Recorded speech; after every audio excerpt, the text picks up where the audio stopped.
You know what drives me crazy? Every comment section, every barbecue forum, every guy standing in the grilling aisle at Home Depot has an opinion. You can't smoke real brisket in an electric smoker. It's not real barbecue. You need a stick burner or don't even bother. Now tell that to the brisket right here. Look at that bark. Look at the juices running across the board. And this didn't come from a $2,000 offset smoker. It didn't come from some custom built pit either. It came from a Masterbuilt electric smoker, a $300 electric smoker. Today, we're settling this debate once and for all. Can you make a legitimate brisket in a Masterbuilt electric smoker? Not good for an electric smoker, not good enough, actually good brisket, the kind you'd be proud to serve to your friends and family. The kind that disappears before you can even grab seconds. And I'm going to show you every step. The brisket, the trim, the seasoning, the wood, the stall, the wrap, the rest. I'm talking about everything. At the end, you're going to be able to decide for yourself whether electric smokers belong in the barbecue conversation or if they don't. Now, if you're new here, I put out smoking and grilling videos every single week. So hit that subscribe button if you want more backyard barbecue tips and recipes. Here's the thing nobody talks about. A Masterbuilt electric smoker holds temperature like a vault. Set it to 250 degrees and it'll sit there all day long. Meanwhile, you know what a stick burner does? Pretty much whatever it wants. You're feeding logs, you're adjusting vents, you're chasing temperatures. Then you're wondering why it was running perfectly an hour ago and now it's suddenly 40 degrees hotter. Meanwhile, with the Masterbuilt, I can set my temperature, check on it when I need to, and spend the rest of my day literally doing anything else. There's no babysitting a fire. There's no chasing temperature swings. There's no standing outside at midnight wondering what your smoker is doing. That isn't to say that I haven't had my fair share of failures. I totally have. But I want to know, what is your dumbest thing you've ever done trying to save a barbecue cook? I've seen people set their alarms for every 45 minutes and stay up all night. I've seen people drag lawn chairs into the driveway and watch their smoker the entire time. And one guy told me he fell asleep and woke up to a smoker running at 400 degrees. So there's just some stories. Drop your worst barbecue disaster in the comments below. Believe it or not, I read them all. All right, let's see if we can make a brisket that proves all those electric smoker haters wrong. Let's start with the brisket. This is a full packer brisket. That means you've got two muscles connected together, the flat and the point. Now, before you run out and buy the biggest brisket you can, there's something you need to know if you're cooking on a Masterbuilt 30-inch electric smoker. Some of those giant briskets just won't fit. And there's nothing worse than getting home with a beautiful brisket, pulling it out of the package, and realizing it's about 3 inches longer than your smoker wrap. Now you're standing there trying to decide whether to bend it, trim it, or return it. So before you buy one, measure your racks. The first time I tried to fit a full packer brisket into the smoker, I spent about 10 minutes trying to convince myself it would somehow shrink if I stared at it for too long. And let me tell you something, it didn't shrink at all. Now, if your brisket is too big for the smoker, then separate the point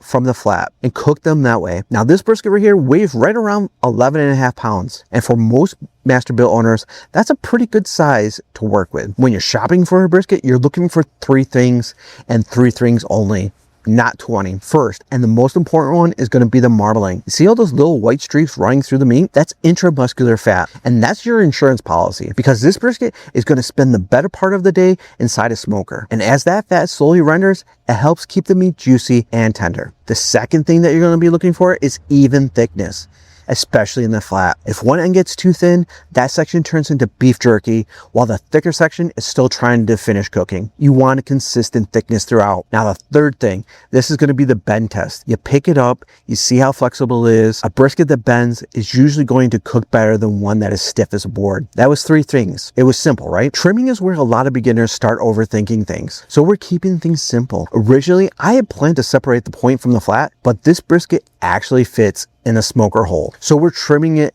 as one piece. I'm going to take the fat cap down to about 1/4 of an inch. Not shaved bald, but not left thick like a winter jacket. Just a clean 1/4 inch so it can render without leaving big chewy chunks behind.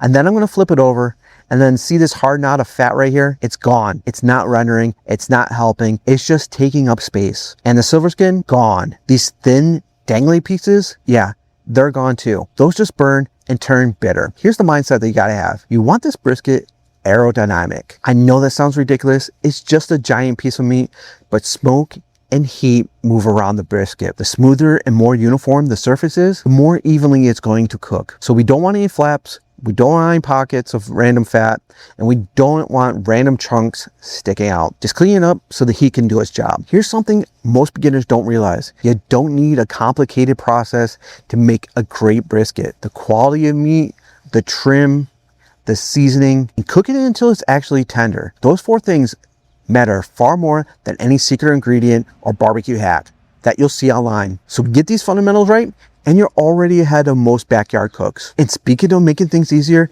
if you're new to backyard barbecue and you want a little extra help with cooking times and temperatures, I've got a free guide that makes things super simple for you. It covers everything from meats to vegetables, and it's perfect for getting started. This is a guide I wish I had when I first started. All you got to do is drop 100 below in the comments and I'll send it your way. Now for the seasoning. And I'm about to disappoint anyone who's expecting some secret competition recipe with 20 ingredients and a story that starts with, my grandfather passed this down to me. And here's what I'm using: coarse black pepper, kosher salt, garlic powder, onion powder, smoked paprika, mustard powder. That's it. No magic dust, no secret powder, no ingredients that you have to order from a website that you never heard of. Just simple ingredients that you can find in pretty much any grocery store. Most beginners tend to complicate this process. They spend hours searching for the perfect rub before they even learn how to cook a brisket properly. The truth is, great barbecue isn't usually about secret ingredients.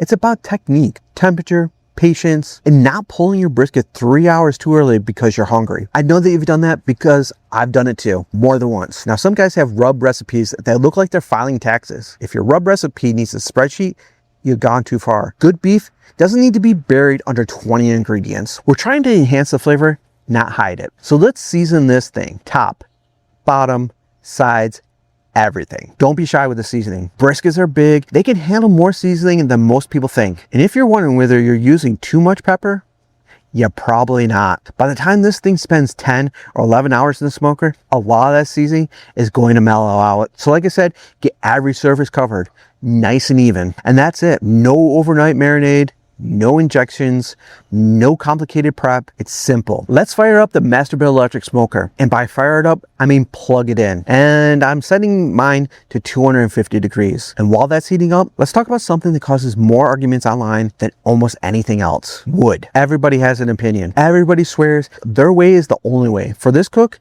I'm using a combination of hickory and pecan. Hickory gives you that classic barbecue flavor, and pecan gives you a cleaner, steadier smoke. Together, they're hard to beat for brisket. Now, here's where a lot of people get into trouble. They think more smoke equals better brisket. However, it doesn't. Too much smoke can absolutely ruin a cook. You've probably had barbecue before that tasted like somebody scraped the inside of a fireplace and sprinkled it onto your food. That's what happens when people go overboard. For the first 4 to 5 hours, I'm adding wood chips about every 45 minutes. And then after that, we're done. The brisket has already taken on most of the smoke flavor that it's going to absorb. Keep feeding chips, and after that, you're usually just making the bark bitter. And while we're talking about wood chips, please don't soak them. I know somebody's uncle is going to disagree. Someone's grandfather has been doing it for 30 years. Half the internet still recommends it, but soaking your wood doesn't create more smoke. It creates steam. All you're doing is waiting for the wet wood to dry out before it starts smoking. So use dry wood chips. Fill the tray, let them do their job, and then let's talk about another mistake that costs people more briskets than bad seasoning ever will. And that is trusting a bad thermometer. Do not trust a single thermometer. Not the built-in one, not the one hanging from the lid, not the one your buddy swears is accurate because he's had it for 10 years. Get a good probe thermometer as a backup. Seriously, this one thing alone will improve your barbecue more than almost any other rub, sauce, or gadget you can buy. As my secondary probe, I use a wireless one so I can monitor everything from the house. That's another reason that I like electric smokers. I don't have to stand outside staring at temperatures all day, because let's be real, if you've ever walked outside every 15 minutes just to look at the thermometer, you know exactly how ridiculous that gets. You look, the temperature hasn't changed. You go back inside. 5 minutes later, you're back outside looking again. I've done it. We've all done it. Good thermometer saves you from yourself. I'll link to the one that I use down below. Now the smoker's up to temperature. The wood tray is loaded. The brisket is seasoned. Let's get this thing cooking. It's 5 a.m. The smoker is sitting at 250 degrees and we're ready to roll. Now, one thing people are definitely going to argue about in the comments is fat side down or fat side up. I go fat side down. I know the fat side up crowd is already typing, but here's why I do it. In a Masterbuilt electric smoker, the heat source is underneath the meat. So that fat cap acts like a shield. It helps protect the flat from direct heat. It slows things down. It helps prevent the leanest part of the brisket from drying out. Could you cook it fat side up? Sure. And sometimes during the cook, I'll even flip the brisket to have the fat side up. Backyard barbecue is full of different roads that lead to good food. But before the brisket goes on the smoker, insert a probe into the thickest part of the flat, not touching the fat, not touching the rack, right into the meat. And now we do the hardest thing in barbecue. We wait. Seriously, we do nothing. We leave it alone, because every time you open the smoker door, you're letting heat out and you're letting the smoke out, which is going to make the cook take longer. The brisket doesn't care if you're curious. It doesn't care if you just want to take a quick look. Leave it alone for like 5 hours. Speaking of which, we're about 5 hours into this cook, and let's check where we're at. The flat is sitting right around 165 degrees. The point isn't far behind. And if you've never cooked a brisket before, this is where things start to get interesting, because from this point forward, your brisket is going to do something that makes absolutely no sense whatsoever. It's going to stop cooking. At least that's what it feels like. The temperature just sits there, maybe 166 to 168 if you're lucky, then right back to 165. So I like to say, welcome to the stall. And trust me, the stall has probably caused more panic than any other part of the brisket cooking process. I still remember the first brisket I ever cooked. It stalled, and I thought I had ruined it. I checked the thermometer constantly. I walked outside every 10 minutes. I refreshed the app over and over and over again. At one point, I was convinced that my thermometer was broken. So I changed probes, and guess what happened? The new thermometer said the same exact thing. The brisket wasn't broken. The thermometer wasn't broken. I was just learning what every brisket cook eventually learns. The stall is normal. Here's what's actually happening. Moisture is evaporating off the surface of the meat, and that evaporation cools the brisket. Just like sweat cools your body on a hot day, the brisket is basically sweating. And until enough moisture evaporates, the temperature doesn't change much. So if you're cooking your first brisket and you're sitting there wondering why nothing has happened for the last 2 hours, just relax. Everything is probably going exactly the way it's supposed to. Now you do have a couple of options. You can write it out or you can wrap. And I'm wrapping. So I'm going to take 2 large sheets of heavy duty aluminum foil. Now I know somebody is already typing, butcher paper is better. Cool. Use butcher paper if that's what's working for you. Keep doing it.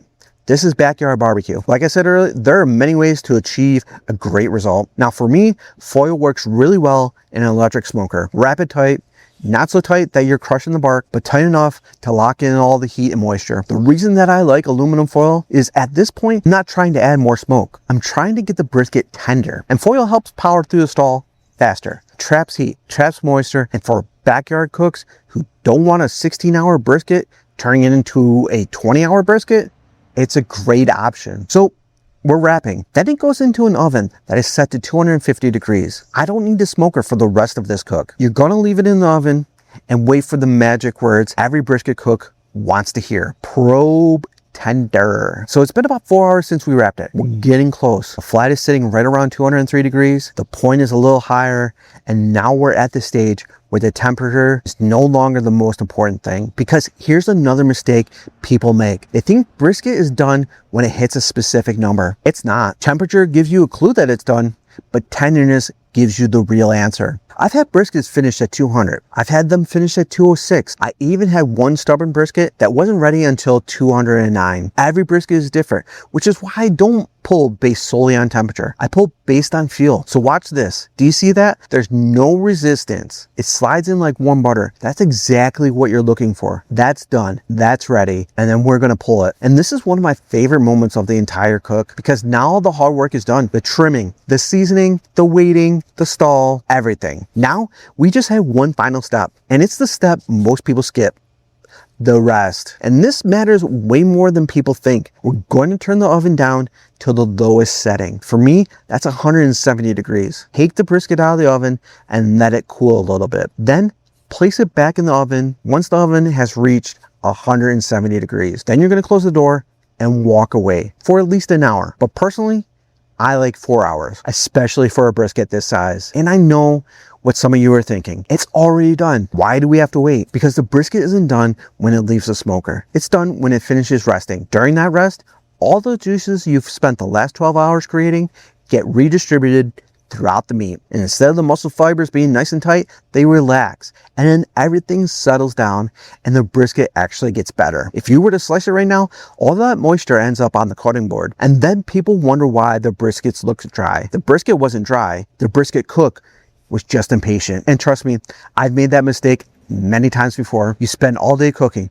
You get hungry. You convince yourself that 10 minutes is probably enough. Then you slice into it and watch all of your hard work run across that cutting board. But not today. Today, we're gonna do it right. All right, the moment of truth. We've got roughly 12 hours invested into this cook. The brisket is rested. The knife is ready. Are all those electric smoker haters gonna be right? Well, we're about to find out. Look at that. This is exactly what I wanted to see. Dark bark, beautiful color, and remember, this came out of a Masterbuilt electric smoker, not an offset, not a custom built pit, not a trailer smoker that cost more than your first car, a Masterbuilt electric smoker. Now, let's see if the inside matches the outside. Look at that moisture, look at that jiggle. Now, let's slice a few more pieces. And look at that, tender, juicy, exactly what we're after. And this is another one of my favorite moments because all those questions you had all day long get answered. Should I have trimmed more? Did I season enough? Is the smoker running correctly? Should I wrap now or should I wait? Did I ruin it? Then you make that first slice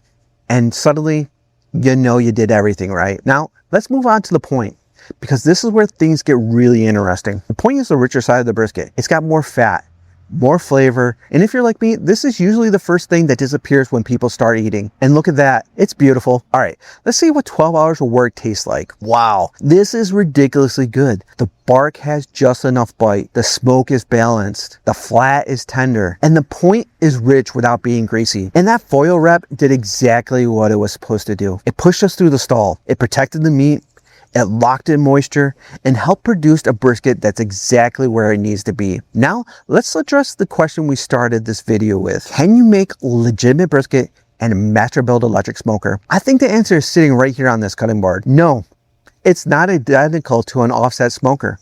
And it doesn't have to be, because here's what you get in return: consistent temperatures, less babysitting, less fire management, and a whole lot less stress. If I served this brisket to 10 people and didn't tell them how it was cooked, I don't think many of them would guess it came from an electric smoker. Most of them would just tell you it's good brisket. And at the end of the day, that's all that really matters, because nobody sits down at the table and says, you know, this could have tasted better if you had lost sleep feeding logs into a firebox all night long. They just eat it and usually ask for seconds. So let's run it back real quick. Start with a good brisket, trim it right, keep the seasoning simple, run the smoker at 250 degrees, use quality wood, stop adding smoke after the first few hours, wrap at the stall, cook until it's probe tender, and most importantly, let it rest. Do those things and you're already ahead of most backyard cooks. And if someone tells you that you can't make real brisket in an electric smoker, just send them this video and let the brisket do the talking for you. Now, if you want to see another cook